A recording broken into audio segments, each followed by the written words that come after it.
What's going on, guys? Welcome back to Before the Whistle. I'm your host, Maddy, and I'm back with somewhat of a preview of the Military Bowl, and I think just another vibes check on the state of Tulane football and the community which surrounds it.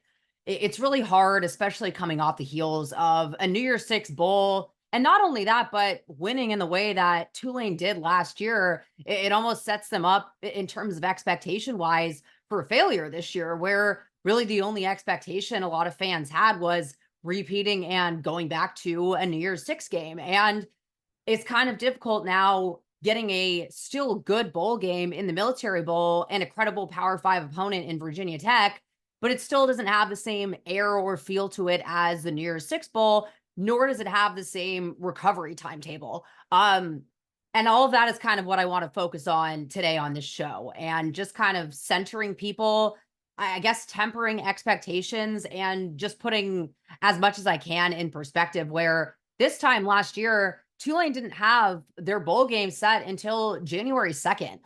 This year it's being played on the 27th, and that's what, a 5 or 6 day swing. I mean, that's literally an entire week of preparation, recovery, and handling how you want to go about those things. And guys that may have gotten healthy by the end of that don't have really that same luxury. And really the most important person and the one that is of discussion here for Tulane is quarterback Michael Pratt. It came out this morning that he's opting to sit out of the Military Bowl. And I understand fan reactions, and I understand that it has been a rough couple of weeks, to say the least, even though all things considered, Tulane is still doing okay as a program and they're still rolling on. But, just in these last couple of weeks in the month of December alone, you go from that championship game loss to the loss of Willie Fritz, the loss of several position coaches, and eventually Kurt Hester, the strength and conditioning coach, although he was at practice today, my understanding is that he will see this bowl game out with those guys.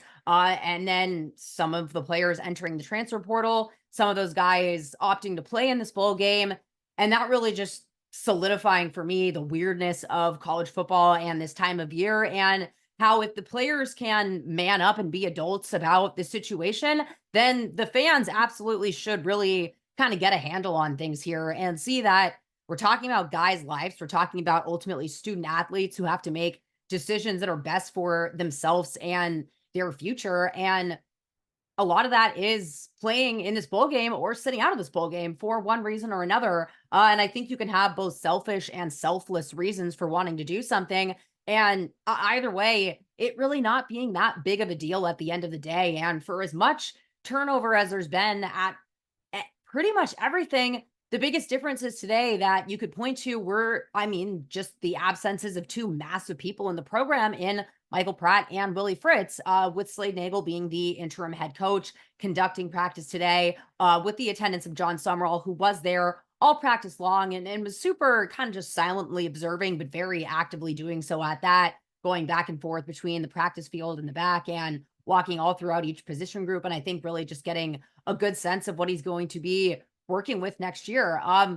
But the fact that bowl games already started, this last weekend, and then there was one on today, really just goes to show how quickly this stuff can really come up on you. And so when you look at those two things being huge difference makers compared to this time last year, the fact that it just didn't feel all that different, save for no longer having a microphone, because the coaches can, I guess, project better. But it was a weird feeling. It's definitely a lot of turnover, and it was the first practice since my first season that I brought a notebook so I could just really kind of get a sense of what's going on with these guys. But I think, again, you're seeing the value of every staff member that has been hired in this last year really stepping up, and the leaders in the guys that are on this team stepping up, staying here, be it through next season or just staying through this bowl game. It's a lot of mental toughness in a lot of different ways, but no one solidifies mental toughness and physical toughness more than Michael Pratt. And I want to really just start talking about that decision, and I guess that kind of loss for Tulane fans as the last time that they would see Michael Pratt play in a Tulane uniform.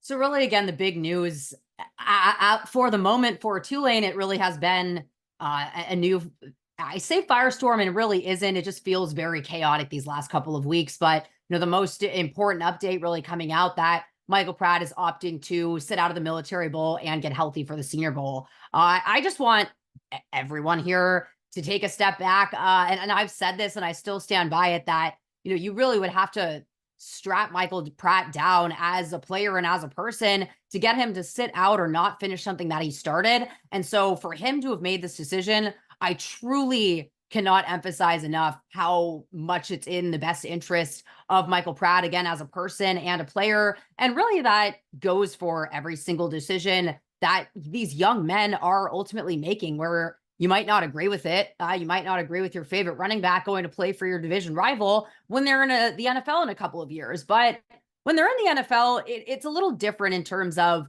what I think the expectations and it's the same kind of parasocial relationship that exists, but I understand that it's different, especially for a lot of these guys, a lot of fans being college students that know these guys really well. And I guess there's just a little more of a personal feeling in that aspect than there is in the NFL. But I talked about this in my Willie Fritz episode, and now it really becomes more truer than ever in that Tulane fans are really going through what Saints fans have been going through over the last couple of years with this kind of simultaneous loss of two all-time greats. Legacies and everything that's happened after the fact aside, because again, quite frankly, I'm just over all of the discourse surrounding everything that's happened since Willie Fritz went over to Houston.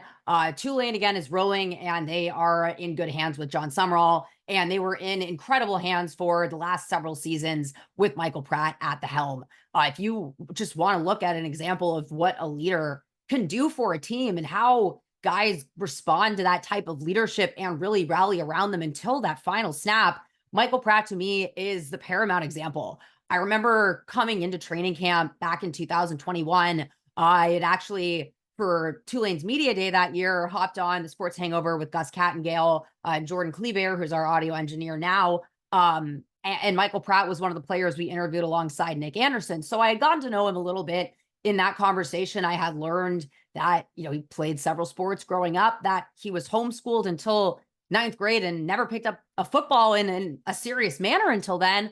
And I have still been blown away to this day that that's something that transpired. I mean, you look at guys in Texas going into football camps when they're 3 or 4 years old and entering these probably way too serious regimes. I know that there are flag football leagues and there's some attempts to really, be there for player safety. But I mean, the idea in every sport is you start them when you're young. I started playing soccer when I was 4 years old. By the time I hit high school, it's almost it is unfathomable to me to imagine putting down the cleats, picking up another sport entirely, and having to be the best and most important player on the field at that. And that was what Michael Pratt decided to do, and he excelled from the get-go. Just the mental processing that a quarterback role really requires, and you always hear, and I know this for a fact, how Michael Pratt knows how the offensive line needs to block on every drive, how everyone needs to be set, what the formation is like, what each personnel grouping is for every single play, to have that ability to accumulate and keep all of that in his brain for only playing football for a few years at that. That is just incredible to me. I wasn't at Tulane when Michael Pratt's career started here. I have told this story several times, but again, one of my mentors, Todd Graffinini, Hall of Famer now at Tulane, former voice of the Wave for 27 years. We had met on Twitter amidst the pandemic, and he called me out of the blue one day and said, "You might want to turn on your TV. Tulane put this kid in last week at quarterback. His name's Michael Pratt, and I think that he's worth taking a look at." And I'm really grateful that Todd called me and kind of threw that out there, because I did turn on the TV and I remember immediately thinking, wow, there's a real player at Tulane. And I know that there have been great players to come out of Tulane. There are great players coming out while I went there, just not at the position of quarterback. And that hasn't really been the case for Tulane for a very long time. And having someone as good as Michael Pratt holding all of the records that he does, but it's really all of the intangibles that have really made him just so instrumental to this program's success, arguably just as much, There's a lot of arguments going on in the NFL of coach versus quarterback. And I think you've seen a lot of arguments for each side, but I think you're really seeing the value of a damn good quarterback more than anything else in the conversations about Drew Brees and Sean Payton and Bill Belichick and Tom Brady. It's a lot easier when that marriage is really high on both sides of the football. And it is a very tough loss for fans when you lose both of those. And there's just this giant void at the same time. And again, in my Fritz episode, I know that this is not remotely comparable and that it's just ridiculous to even almost mention this, even though Tulane did go through a hurricane. But in the same way that I think just that idea of Hurricane Katrina, Sean Payton, and Drew Brees really saving a city, as much as you're able to care about football in a football sense, that's really what you could say Willie Fritz and Michael Pratt as a tandem did for Tulane. And for the Saints, at least, you had that one year where you had Sean Payton. Drew Brees departs, the season does not go well, and then Sean effectively half retires because he was burnt out.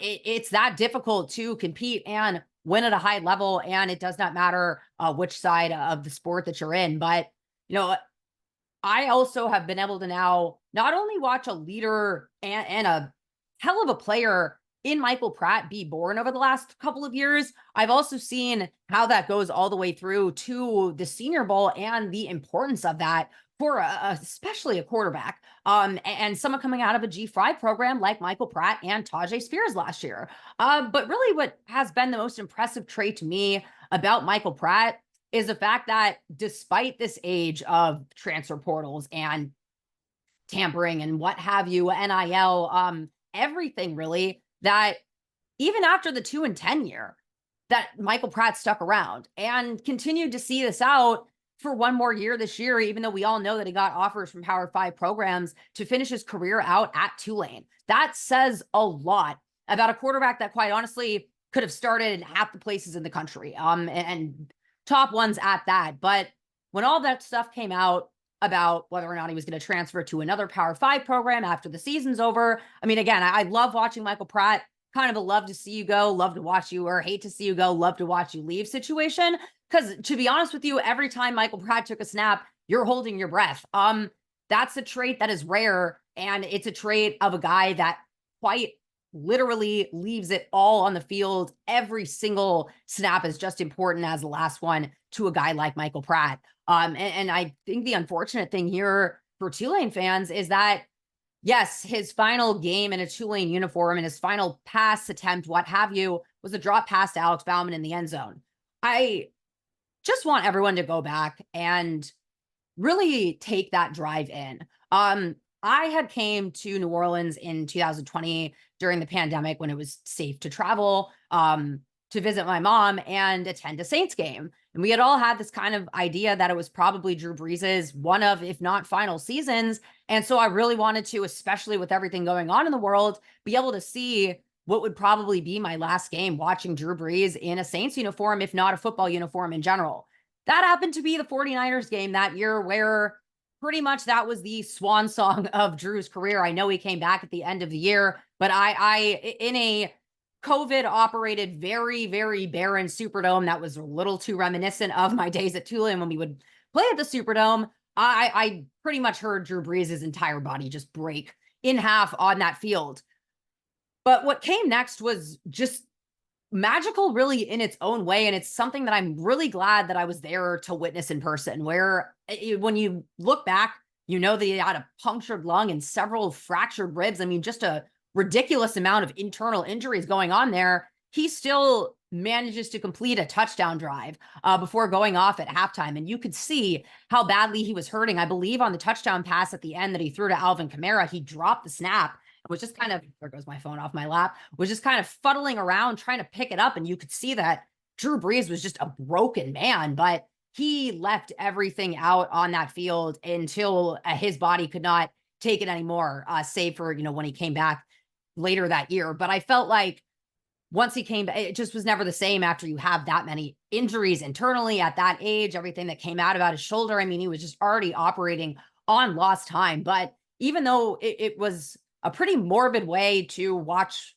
my favorite NFL player go out, I was really glad that I got to see him for the warrior that he was. And if you go back and watch that drive against SMU, the end result really just does not matter to the traits that you see in Michael Pratt on that series, where it was a game where if you go back and look at the usage of formation groups and personnel groups for Tulane, it was a really tough day at the office, all things considered, with the injuries at offensive line, really, really bad injuries at wide receiver. And then ultimately, Michael Pratt was clearly hurting throughout a lot of that game. And they threw a lot more than I think you're really used to Tulane doing all season long. It was also really the first time all year that they really had to play catch up and just unfortunately could not get there. But, for all of the lack of creativity and not very many different personnel groupings at all, that final drive was as magical as you could ask for from a quarterback that is the warrior we know to be in Michael Pratt, who, again, this decision to rest and keep his health good for the Senior Bowl, truly that is in Michael Pratt's best interest. That drive, he had eventually completed 21 passes that day, but it was one of those games where nothing was connecting on offense. And, when he tried to use his legs, it was very obvious that he was not a whole human being. And that just got worse as the game went on. He proceeds to go on this final drive and complete 6 of 12 passes for 92 yards, throws for 5 first downs. There was one 20-yard rush that got negated by a holding penalty. Then on 3rd and 24, he throws an 8-yard completion to Chris Brazel, then follows that up on 4th and 16 with a 22-yard reception to Alex Bauman, threw a 14-yard pass to Bryce Bohannon on 3rd down. He threw back-to-back first down receptions to Chris Carter and Yokeith Brown, 11 and 25-yard passes. And then they got to the end zone and they couldn't make magic happen. He, threw an incompletion, then he got sacked, and that was that timeout that SMU took that, going back and watching it, there really was no reason for them to call that timeout, and just understanding and literally seeing Preston Stone in the press box next to us before the game started. I still kind of live in this canon idea in my head that SMU just wanted to give Michael Pratt the opportunity to finish out that drive. And in the end, and even on that 4th down completion to Alex Bauman, that was a drive that he had to extend with his legs and really make something out of nothing. And he did that. And that just unfortunately runs out of juice towards the end of the day when your running back is injured and Mekhi Hughes, like I said, you're just banged up and it's not a good offensive line performance.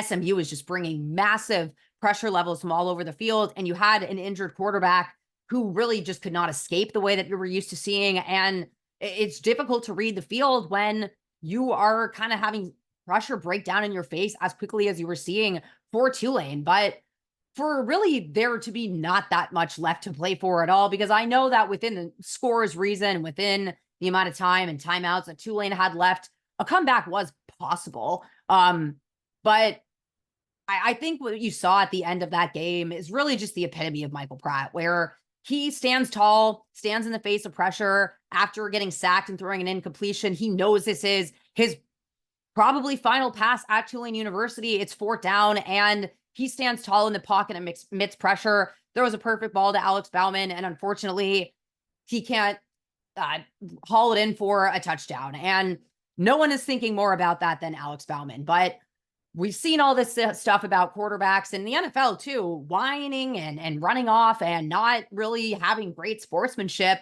And all things considered, as broken as Pratt was by the end of that game, I wouldn't have blamed him for just kind of going off on his own terms, but he immediately goes over to Alex Bauman and makes sure that he's good and comforts him. That's what NFL scouts are seeing. They have eyes just as much as we do. They have the context and understanding of injuries and how those affect plays. They have had opportunities to watch Michael Pratt not only for this year, but he has a lot of seasons of tape at this point. And so to me, the only answer was to go on to the NFL. I don't know what else that kid has left to prove. He's shown the ability to read defenses, operate it's not like Tulane is just a 1-2 read style system. They run a pro-based offense to a degree. In the amount of reads that Michael Pratt has, and the amount of responsibility and what he's able to do at the line of scrimmage and improvise in the way that he does. And you've seen Tulane really adapt every single week on offense. And yeah, it didn't really go well at all times this year. I also, again, you just have to kind of live with the fact that there are always going to be a lot of injuries you don't know about that we might not even know about. And not a lot of guys just kind of are grinning and bearing and going through it, but that all kind of starts to accumulate. And that's kind of what I started to see at the end of the season. And everyone just looked like they were barely hanging on by a thread. Michael Pratt at the top of that list. So I understand that it sucks. When, yeah, if there was a New Year's Six, you could maybe see Michael Pratt playing. I also want to point out the extra week of rest and practice time that goes into that, where, the bowl practices are starting right now. And it's only been about 2 weeks since the championship game. And I remember Tajay Spears, talking to me about whether or not he was considering playing in the New Year's Six bowl game last year. And I wouldn't have blamed him either way. And I know it's easy to look back at that and say, well, he made so much, he made a name for himself, this, that, and the other. Every decision that a player makes, it's going to be based on what's best for them in that moment. And again, if you are this upset about Michael Pratt not playing in the bowl game, I think you can trust him enough mentally. And if you like him that much as a player, you got to trust that he's doing what is best for him. And he has given this program pretty much all that he can give. He stayed again through a 2-10 year. He stayed after completing the biggest season turnaround in college football history, beating the Heisman Trophy winner. And again, fielding Power 5 offers he easily could have gone on and taken. And he decided to stay here, finish his career out at Tulane, and he's doing so on his own terms. I think that a healthy Michael Pratt going into the Senior Bowl really could change his life. Tajay Spears thankfully didn't get that banged up during the bowl game last year, but you just think about how big of a week that was. And I can really speak to that going down to Mobile. That was my second season going down there. And I haven't really been down there yet with a great quarterback class, to be entirely honest with you. I remember in, I guess, 2021, it was the year of Desmond Ridder, Kenny Pickett, all of those guys. And just kind of thinking, again, I guess the answer is Kenny Pickett by default, because these quarterbacks all just kind of seem to have horrible body language out there. There's really no leaders that I could see on the field, at least on a consistent basis. You saw guys pouting after they overthrew guys. It was just a really weird vibe going on. And then this year, there was pretty much nothing going on at quarterback either. There was generational electric talent that apparently no one had bothered to pay attention to all season long in Tajay Spears. And when I say Tajay Spears took over Mobile last year, I could not walk 2 feet without hearing Tajay's name. Every single person there, for obvious reasons, talking to me about Tajay Spears. I mean, it was literally just this unending discourse, and that is huge for Tulane as a program. And Dorian Williams as well did extremely well in that Senior Bowl practice. He probably changed his life too, getting into the third round on the Bills, and he has been playing. And you've seen now 2 players from Tulane go to the Senior Bowl, excel there, and thrive in decent playing positions as rookies in the NFL. 2 for 2 for Tulane in the first year that they've ever had more than one player get invited to the Senior Bowl. And quarterback is the most important position on the field. And it is one that, to me, circumstances have never made this opportunity greater than there is for quarterbacks entering this year's draft class, and a guy like Michael Pratt, and the opportunity to legitimately have a conversation and look with arguably all 32 NFL teams. I don't have the numbers, but if anyone that is watching this follows along the NFL whatsoever, I don't think I need to hammer in how many astonishing injuries there have been at the role of quarterback, QB1 and QB2, season ending at that multiple times this year. 2 franchise quarterbacks, guys that teams basically bet or traded the farm for. And every team has had to look around and look at their respective Tommy DeVito on their roster and say, is this a guy that we're comfortable rolling with this QB1 from week 3 onward? Because a lot of teams were faced with a very, very harsh reality this year in how good is QBs 1 through 3. And you think that the NFL might have done a little more diligence on that after watching the implosion that was the 49ers versus the Eagles in the championship game last year for the NFC that led to this emergency third quarterback rule. But, just because they added that on, I think a lot of teams thought, okay, well, we need another rostered quarterback out there. But a lot of teams have had that guy step in for more than one game as their starting quarterback. And that is not comforting of a reality for a lot of NFL teams out there. And every single team this year is not just evaluating QB1 and they're not just evaluating QB2. They have to have legitimately three options if you're just looking at how things have gone in the NFL lately. I don't know if it's just what we're feeding pass rushers or what's kind of going on, because there's pretty much every rule stands to benefit the offense, the quarterback especially. And I don't know how defenses are even supposed to tackle anymore, but it just feels like the amount of quarterback injuries and devastating ones has just gone up astonishingly. And maybe that's just, again, it could just be a one-off this year, but teams all have to react to what's going on in front of them. And when you have to assess your room in the way that a lot more teams did this year than ever before, it makes every quarterback entering this draft class that much more intriguing and valuable to those teams. And you see guys like Bill Belichick take a flyer in the second or third round at quarterback almost every year. Nothing really happens with them, but I've still never understood why teams don't do that every single year. Even when you have a good starting quarterback. You saw again the Saints run into what happens when that really, really good quarterback is able to kind of go out on their own terms and you don't really have a solid succession plan in place. I mean, you want to talk about how hard it is to find a good quarterback. Just look at what's going on for the Saints since Drew Brees retired. At first it was Jameis Winston who beat out Taysom Hill in a quarterback competition. He gets hurt. Trevor Siemian comes in for the Saints. Then somehow Ian Book ends up out there for a game. They end the game with Taysom Hill as a starter because Jameis Winston tore his ACL.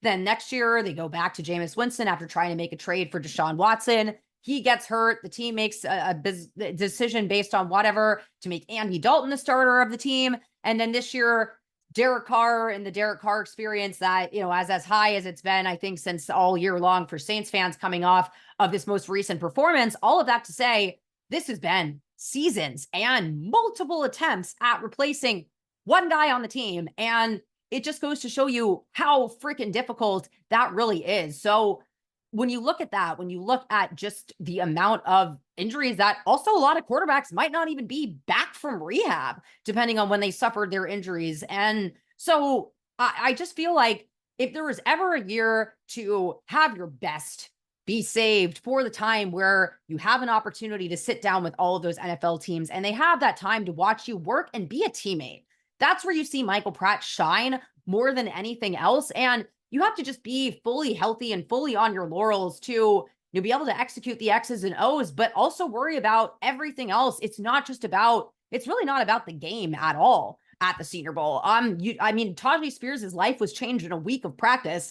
And that's pretty astonishing for a running back that, largely the contract isn't that much there during practice. But like I said, without knowing the X's and O's and the exact traits of scouting quarterback, I knew pretty much immediately that there really was not that much to sneeze at in that Senior Bowl quarterback class a few years back. And that last year, the only player on off that was really worth paying attention to was Tajay Spears. This is a stronger quarterback class that Michael Pratt is going to be entering this year. So it just makes that time down in Mobile that much more essential. And for Tulane, the better Michael Pratt does, the healthier that he is, the higher that he gets drafted, the better that he plays. I mean, that is better off for Tulane in the long run. I mean, now Tulane is able to say, we are a place where we're producing credible NFL talent at running back, at linebacker, and now at quarterback, which is the most difficult one to pull off. So I understand that. I understand that I don't understand. Emotions are high. There's been so much going on, but I just hope that everyone can see through all of the mess here and maybe just take some time off the internet to make peace with how you feel about players making decisions that are, best for their lives, because we don't know everything going on in a player's life. But to be honest with you, from what you can even just see on the surface of what Michael Pratt as a person has dealt with in his life, just over the last couple of years alone, the Welcome to Uptown special, which was very beautifully done and incredibly brave by Michael Pratt, really just goes to say it all. And so I'm really just asking that fans do take a step back here and just remember that everything you're saying online, players are looking at these things. If we're all out on these things the guys that you're talking about, curiosity killed the cat is a saying for a reason. And I just think that when cooler heads prevail, just try to remember how special these last couple of years have been for Tulane. And none of that takes place without a guy like Michael Pratt as a leader and under center, and including, like I said, battling out like an absolute warrior in what was probably the most impressive, unsuccessful drive I've ever seen for a player in his final uniform against SMU. And so again, Michael Pratt, I wish him well, and I cannot wait to watch him work and be the leader that I know he's going to be over down in Mobile. And as I said again in my Willie Fritz episode, maybe I was just raised in a way of just, life's tough and you move on from what you have. So yes, the Michael Pratt era at Tulane is over. And I know that that is easier said than done for fans to grieve that loss and move forward. But it is an interesting situation where, who is playing quarterback for Tulane? And I know that, and to be honest with you, I've tried to go back and watch the SMU championship game. It's a tough rewatch, to be honest with you. And I'm struggling kind of trying to figure out what meaning to derive from a game that is going to be played by a completely different guy at the helm under center in what is going to be between Kai Horton and Justin Ibieta. I know that Kai Horton is one of those players that has entered the transfer portal. We are in a very, very weird age of college football, one where there is some rules that make sense, and in this situation actually do, others that make absolutely no sense, and then so many rules lacking where they otherwise should be in place. That whole hoopla aside, there is a reason that there are a lot of lenient abilities in the transfer portal when you have a changing of the hand at head coach. Again, Lance Robinson spoke today, and he's someone that he's out of eligibility, but he's committed to playing in the bowl game and really stepping up as one of these leaders. And he said that he's from New Orleans and he's known Coach Fritz since he was a sophomore in high school. And so it's been a long time for some of these guys with Willie Fritz and just that sense of familiarity and stability. And so in an age where you are extremely uncertain about your future, I understand the people that enter the transfer portal. It is weird to have guys that, have committed to playing elsewhere, be playing in this bowl game for Tulane. My alternative would be, who would you rather them not play in the bowl game for Tulane? I know again that there was all this stuff last week going on with the coaches, what have you. These players just want to play, and a lot of them just want to have that final game together as a team, and knowing that their last game together was not their best performance. This season, it's not over yet. And I'm just going to kind of pull up, what Slade Nagel, interim head coach, said today after practice, that they approach this as this is the 2023 Tulane football team, and we're going to finish the season out as the 2023 football team. I appreciate that approach. I don't see what benefit Tulane gets from telling guys like Devin Deal and Keith Cooper to get lost when the depth of who would kind of be playing there and the production at which they've been able to bring. I mean, you have these guys that have gotten offers committed. I believe that Devin Deal committed to TCU today. Keith Cooper has committed to Houston. I know that that is a hot button topic for guys, but again, to have these guys want to play in this game, that what I said before about selfish and selfless decisions. I don't think we're going to get anywhere kind of going over where those kind of situations lie for each and every player. But the fact of the matter is, Tulane is a better football team with guys on the roster in Devin Deal, Keith Cooper, Kai Horton, Alex Bauman, for example. Some guys, there's a huge list of guys that are opting not to play in the bowl game. And I'll be honest, this was the first practice that I've been to, like I said, since my first year, that I had to bring a notebook with me just because I felt like I really needed to get my head screwed on straight. So I know that, I keep saying, I'm going to preview the bowl, but it's, you can only preview so much when you don't really have that good of a sense of what the personnel is going to be shaping up and looking like. And, ultimately a few of those opt-outs for guys that are going to be declaring and going on for the draft. Tulane has not been a lucky team all season long.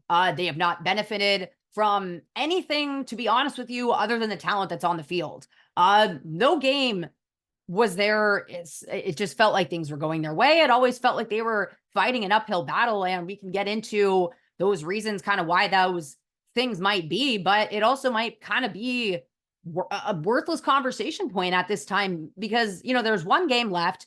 Like I said, and I'm gonna get a little more into the weeds on this once we get to see really what Tulane is going to look like on both sides of the ball, and in the third phase, which is probably the most consistent one on the team. Looking at how they start using personnel and formations, because you could really see in the game against, I believe it was Tulsa, where Tulane was missing Chris Carter at tight end for personal reasons. He had attended his funeral of his grandmother.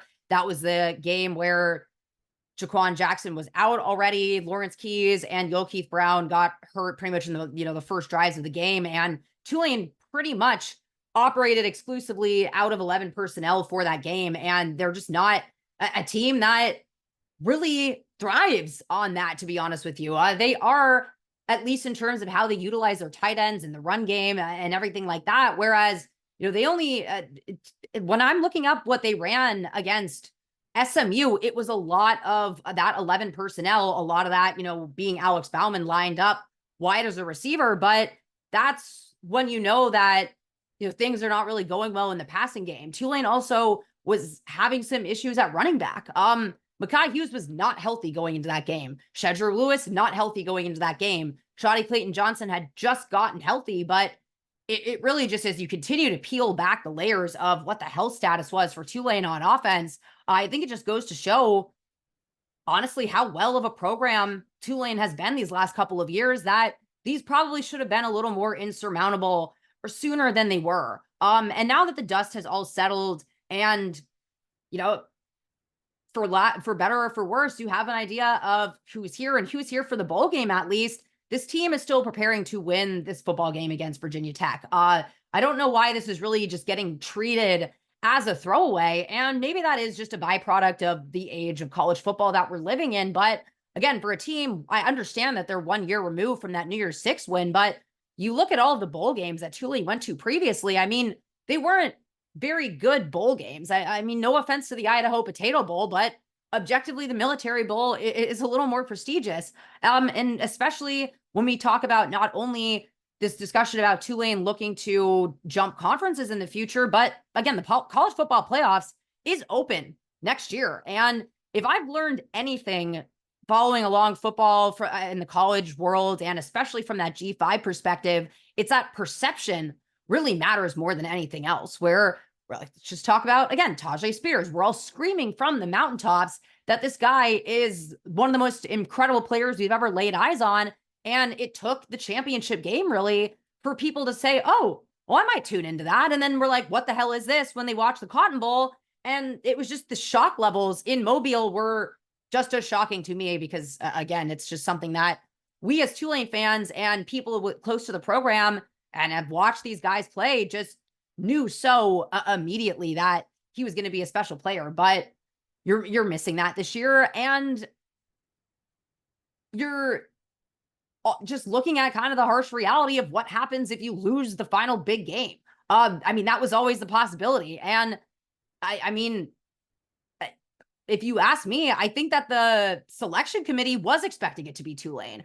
And the way that they treated SMU kind of similarly to FSU in having that injured quarterback, and then not really being consistent with, putting Liberty in, being the undefeated team, and then leaving other people out. It just goes to show you how ridiculous all of this is, but how important it is to have a good perception and be seen as one of those top dogs. And what you have next year is SMU is leaving the AAC. They're going to be in the Power Five next year. So they aren't going to be one of the teams in contention for that G5 playoff spot. And that's going to be something that you're going to have to follow. It's going to be something that the college football selection committee can't ignore, that you have to follow along with G5 programs. And quite honestly, a lot of that audition starts with your bowl game. Coming into the season with a win against a Power 5 opponent in the bowl game, especially for what Tulane's dealing with right now. Most teams in this situation, you would just easily count out without your star quarterback playing and your head coach of the last 8 years, I believe, departing on, and everything that's kind of happened in these last couple of weeks since. There was probably also not a team that is more used to playing with their backup quarterback over the last 2 years. There probably is. But, at least let's look at Sincere Haynesworth, because he's the first person I thought of with that situation, with him and Michael Pratt's careers really starting together. And I think him largely coming back this year for Michael Pratt. I know he got his master's degree, but that was really what needed to happen, I think, for Tulane to be able to retain Michael Pratt. Just the importance of that relationship between a center and the quarterback just can't be understated. And so luckily for Tulane, they've had experience with their backup guys, and you hear them talk about this next man up mentality. They are really good about getting that quality depth and work done during practice. So in case something happens in a game, you're not throwing someone into the fire that has no idea what's going on there. But Tulane is ultimately going to be the underdog going into this, with whichever quarterback they end up naming, and having, a coaching staff that they've had to kind of comprise of the guys that are still left.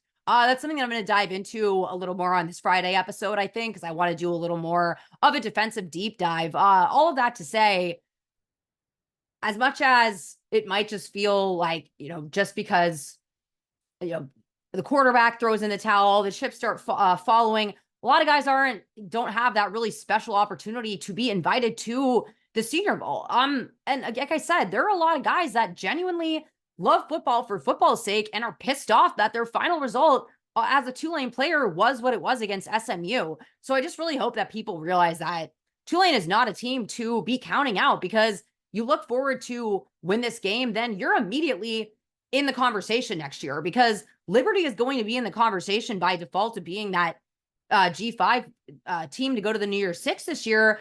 And then you look around the other G5s and look for what would be considered, more of a powerhouse than Tulane.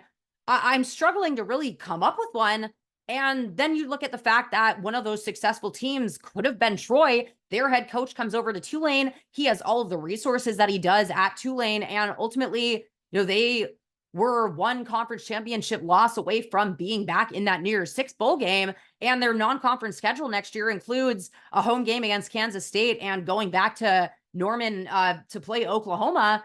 You're looking at a legitimate resume that Tulane is going to start building in these next couple of weeks. And so that's why it is really important that Tulane still focuses in. And that's why it's super important that if you have guys that still want to finish out this year in their Tulane uniform, even if they're looking to go elsewhere next year, I just think that from the outside, it's easier to judge and not understand things, and might think that there are more hurt feelings than there really are. But if you ask these guys, they just want to play their last game together and love the game of football and enjoy it for what it is. And maybe we could all kind of do well with that dose of medicine as well, where at the end of the day, it is a sport, and it's a sport that it matters a lot more to the lives of the guys that are putting all of their blood, sweat, tears, and just giving their bodies and minds over to the sport that we just had the pleasure of watching, covering, surveying from the sidelines.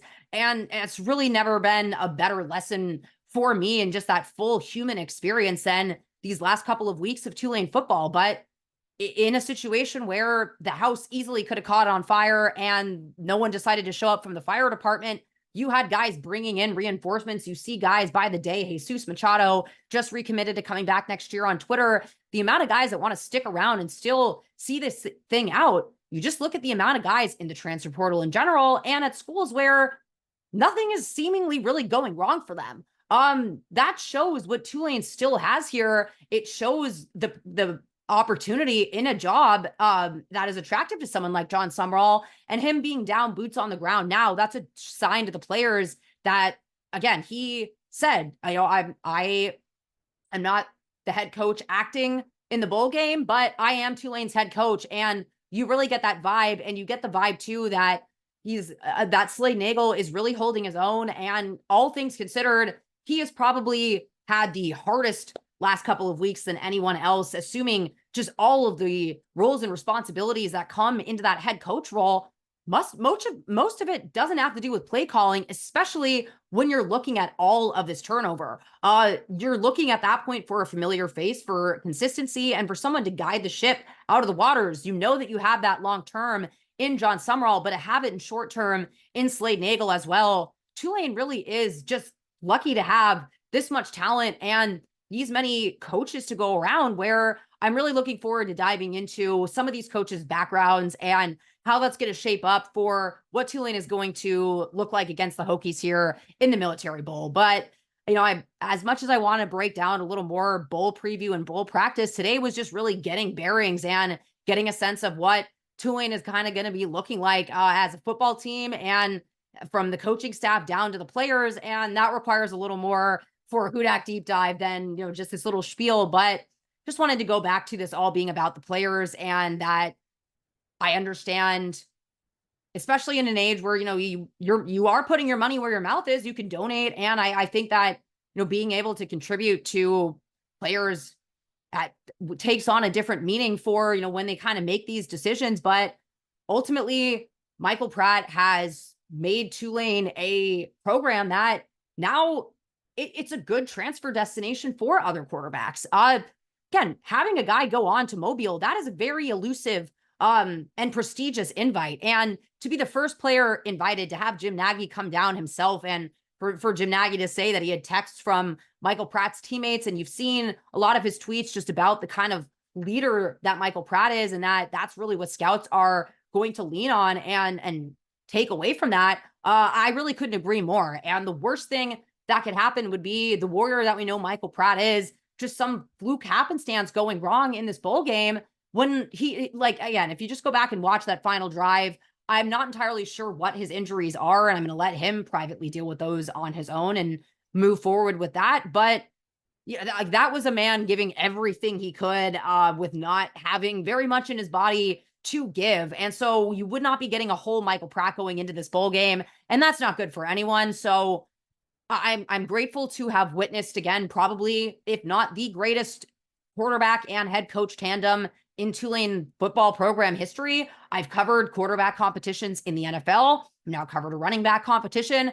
I've covered the departures of longtime head coaches in both the NFL and at the college level. And if nothing else, what I can say is I immediately feel like Tulane is ready to kind of head into this next chapter right now. And you can't really say that as definitively about the Saints moving on from the Sean Payton, Drew Brees era. And as important as Willie Fritz were and Michael Pratt were and are to Tulane's program, the future is bright. The future is on billboards all over the city. And you just look at the amount of recruits and grad transfers that have committed and want to come over here.